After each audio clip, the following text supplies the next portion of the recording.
Voilà, cette séance de TP est dédiée à l'étude morphologique et anatomique d'un poisson ostéictien en général et d'une sardine en particulier. Le choix de la sardine n'est pas au hasard. Bien sûr, on l'a choisi pour sa disponibilité parce qu'il offre généralement un modèle biologique et pédagogique d'une importance majeure. Une petite description de la morphologie générale de la sardine. Alors, une tête triangulaire, terminée à sa partie postérieure par une ouïe. C'est la limite postérieure de l'opercule, lequel cache une cavité branchiale au niveau de laquelle on trouve un certain nombre de branchies empilées les unes sur les autres, exactement 4, avec généralement une branchie vestigiale et donc collée au plancher de l'opercule. Après la tête commence le tronc qui s'étale depuis donc la limite postérieure de la tête jusqu'au niveau de la papille ano-urogénitale, située ventralement à ce niveau-là.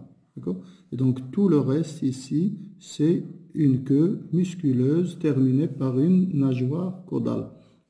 En parlant de nageoire, je rappelle rapidement que la sardine possède un certain nombre de nageoires réparties entre nageoires impaires et nageoires paires. Je suis en train d'étaler ici, de déployer la nageoire dorsale de forme trapézoïdale. C'est des rayons soutenus par des membranes. Elle est confondue avec le plan de symétrie. J'arrive au niveau postérieur, c'est la nageoire caudale. Certains étudiants malheureusement confondent cette nageoire avec la queue en entier, mais c'est pas ça, c'est une nageoire de la queue. Elle est dotée d'une symétrie, on dit que c'est une nageoire homocerque, on peut la diviser en deux. Et également, la nageoire est confondue avec le plan de symétrie. J'arrive au niveau ventral, je vais dégager une toute petite nageoire, toute petite parce que ces rayons ne sont pas très bien dégagés, ne sont pas très lents, mais ils s'étendent quand même sur une longueur de 2 cm approximativement. Et donc, c'est la nageoire anale. Elle est postérieure au port abdominal ou bien à la papille ano-urogénitale. Un peu vers l'avant et de manière très poussée vers la région ventrale, bien que ce n'est pas le cas, on retrouve une deuxième nageoire paire, un deuxième type de nageoire, ce sont des nageoires paires. Là, il s'agit de la nageoire pelvienne, et plus en avant, on trouve une autre. On la retrouve de part et d'autre, donc elle n'est pas située au niveau du plan de symétrie, mais toujours latérale, bien que très poussée vers la région ventrale. C'est la nageoire pectorale. Pectorale, c'est relativement à la région de la poitrine. Pelvienne, c'est relatif à la région pelvienne. Et donc voilà, ces 5 branchies différentes, dont 3 sont impaires, 2 sont paires, et retenez toujours qu'une sardine, comme tout autre poisson, pour la très grande majorité des poissons, ont un corps recouvert d'écailles qui ont un rôle protecteur, qui ont un rôle hydrodynamique, qui sont insérés selon des modèles bien déterminés. Et les écailles, c'est également lorsqu'ils adhèrent très fortement au corps de la sardine, on peut considérer comme critère de fraîcheur. Une sardine qui est altérée perd un peu de l'adhésion des écailles. Le travail pratique que l'étudiant doit réussir, c'est d'ouvrir la cavité viscérale ou bien la cavité abdominale pour pouvoir observer son contenu viscéral. D'accord ? On commence généralement toujours par la réalisation d'une boutonnière, d'une petite ouverture par une petite incision à l'aide d'une paire de ciseaux fins. Au niveau de cette incision, on introduit une sonde cannelée qui va nous permettre de guider la découpe au niveau ventral pour ne pas sectionner les structures anatomiques internes. De cette manière, on suit tout simplement la ligne de symétrie ventrale. On retire notre sonde Et bien sûr, juste après, nous allons essayer de déployer ou bien d'enlever le plan musculaire qui cache toute cette cavité ventrale. Nous allons le faire avec toute la délicatesse qu'il faut pour ne rien arracher et pour ne pas détruire les liens anatomiques entre les différentes structures. Ma boutonnière s'est située juste avant la papille ano-urogénitale pour la simple raison de ne pas sectionner tout simplement les conduits qui arrivent au niveau de cette papille. D'accord. Cette partie ventrale, en suivant cette longue incision ventrale, je dégage un petit peu cette cavité et je reconnais facilement une grande gonade, une longue gonade du côté gauche. C'est une gonade mâle vu son aspect rose et lisse, et donc c'est une gonade mâle. Le reste des structures ou bien des viscères qui occupent cette cavité ne sont pas totalement visibles, mais quand même, au niveau antérieur, au niveau de la partie antérieure, juste à la base de la tête, on reconnaît un foie de couleur rouge-brun, très foncé, assez développé, et on reconnaît ici un cœur. La position du cœur est toujours ventrale et très proche de l'appareil branchial. La circulation sanguine chez les poissons, bien sûr, elle est toute particulière. C'est un cœur ventral, traversé toujours par du sang veineux et qui propulse le sang directement vers l'appareil branchial ou bien l'appareil respiratoire du poisson. Et le plan musculaire latéral, on a maintenant la cavité viscérale dégagée complètement. On l'a fait pour 2 sardines exprès, pour avoir le contenu d'une sardine mâle et pour avoir aussi le contenu d'une sardine femelle et apprendre à faire la différence. On constate nettement ici que la gonade qu'on est en train de montrer ici, elle a un aspect rose et lisse, c'est une gonade mâle. Et sur l'autre sujet, la gonade est jaune-orangé, d'aspect granuleux, c'est une sardine femelle. Tout au long du plancher de cette cavité viscérale, on s'aperçoit de l'existence d'une vessie natatoire ou bien d'un sac aérien.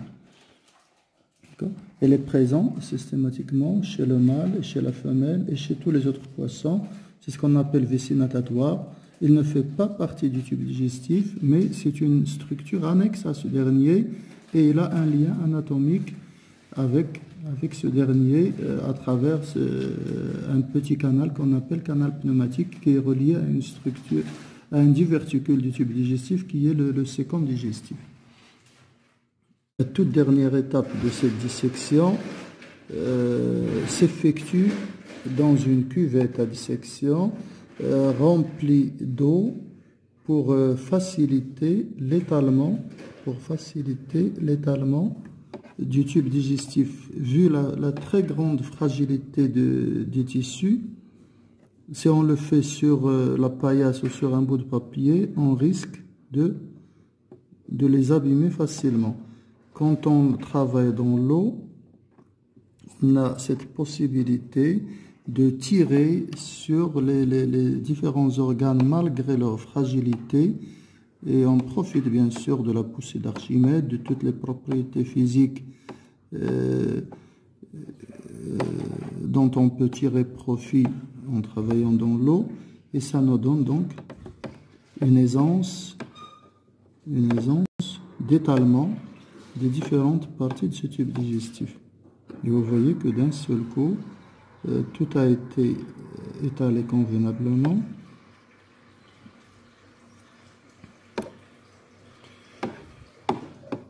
Et on a pu donc séparer le cœur. On s'est aperçu de l'ampleur réelle de ce tube digestif, de ces différents compartiments.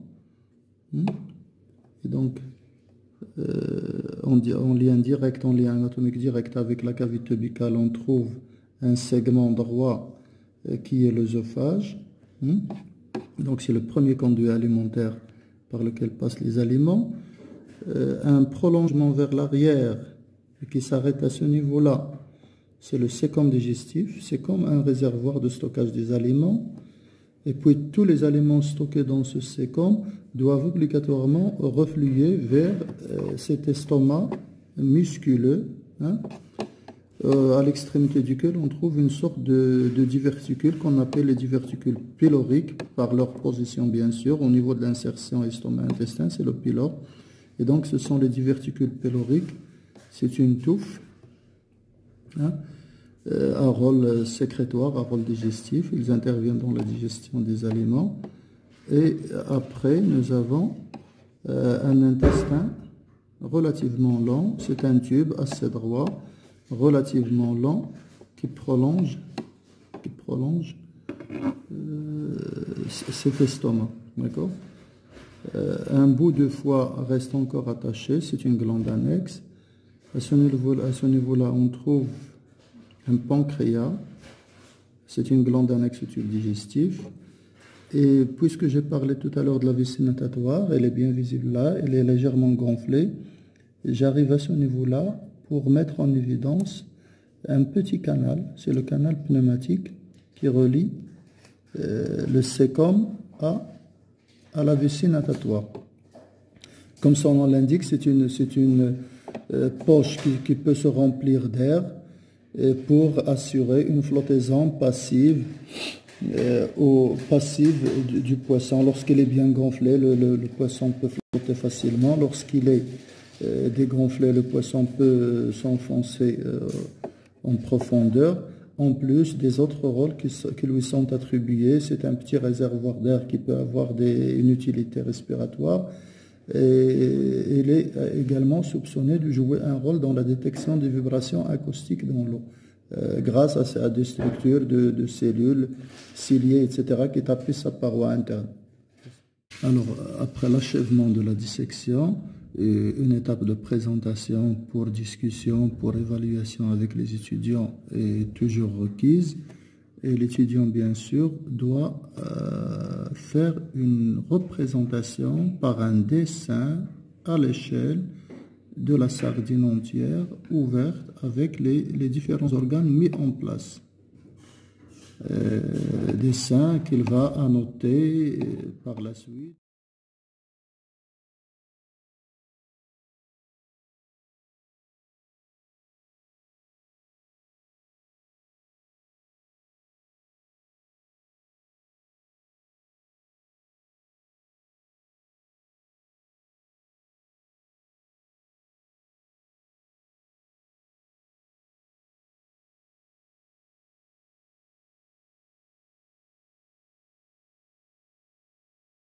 Deuxième mode opératoire de dissection, et qui est toujours très recommandé, c'est de prendre la sardine par ses opercules, les bien dégager, serrer